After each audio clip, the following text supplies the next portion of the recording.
You look in the mirror one morning and notice thick white patches clinging to your tongue, your gums, or the inside of your cheeks. You try brushing them away, but they resist. When they do finally clear, they return a few days later, seemingly out of nowhere. To understand why this happens, we have to map the environment inside the mouth. This diagram represents your oral microbiome. Among the billions of organisms living here is a microscopic yeast called Candida albicans. It naturally resides in the mouths of nearly half the global population, existing peacefully without causing a single symptom. The yeast remains harmless because your body employs biological bouncers. Your immune system and native good bacteria work together to physically crowd out the Candida. They compete for space and nutrients, keeping the yeast population under strict, constant control. But if the mouth's environment changes, those protective bacteria die off. Without competition for nutrients or space, the Candida cells multiply exponentially. They begin linking together, forming long branch-like structures that blanket the soft tissue. This internal mutiny occurs when the mouth's ecology collapses, allowing a native resident to turn aggressive. Often, the trigger for this ecological collapse comes straight from a pharmacy. A single routine course of everyday antibiotics is frequently the sole cause of an oral thrush outbreak. Antibiotics are designed to kill bacteria causing an infection, like strep throat or a sinus issue. However, they lack precision. They act as a scorched earth weapon, sweeping through the body and destroying harmful and beneficial bacteria alike. Because Candida is a fungus, antibacterial drugs have no effect on it. It remains the sole survivor in the newly emptied territory, free to claim the undefended space left behind by the dead bacteria. Other demographics possess naturally compromised biological defenses. Infants have underdeveloped immune systems, and the high-sugar saliva found in uncontrolled diabetes provides the ideal fuel for yeast growth. Similarly, the physical environment of a denture wearer can trap moisture and limit the natural cleaning action of saliva. Whether caused by age, underlying disease, or a prescription bottle, any significant disruption to the mouth's physical environment transforms this harmless native into an opportunist. Identifying this overgrowth requires looking closely at the texture of the tissue. Thrush rarely appears as a flat discoloration. It forms creamy, raised lesions that resemble cottage cheese.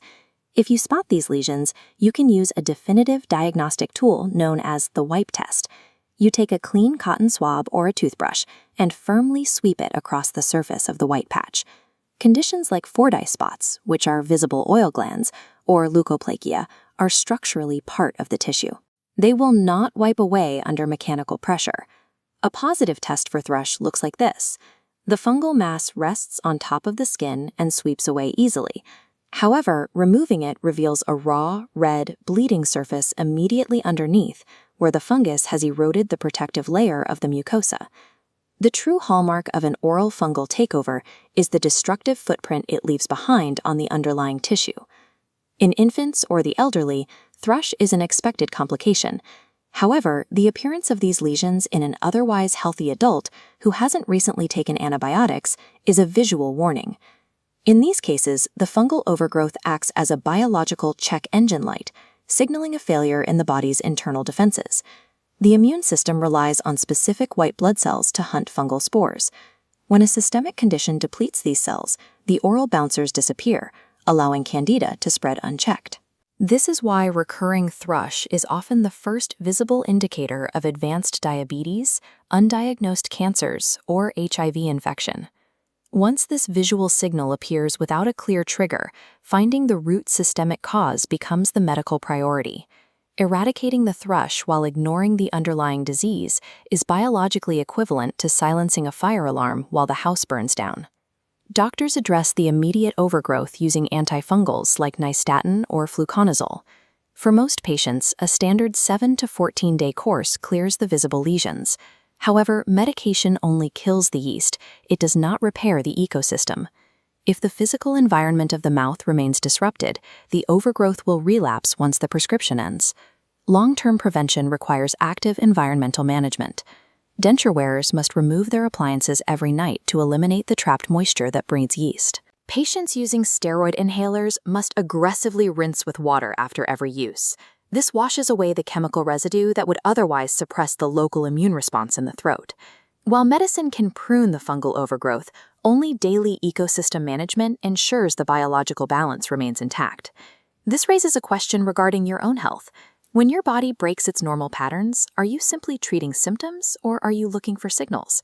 3 red flags demand immediate medical escalation: the infection spreading to the throat, a failure to respond to antifungals after 2 weeks, or constant recurrence without an obvious cause. Thrush is very common. It is easily identifiable via the wipe test, and it is reversible with medication. But recurring thrush in an adult is the body signaling that a much larger hidden system requires urgent medical attention. Share this intelligence with anyone who keeps treating the surface symptom while ignoring the underlying biological signal. Keep your smile bright. Give this video a thumbs up. Share the health tips with your friends. And let us know what you think in the comments. Live healthy.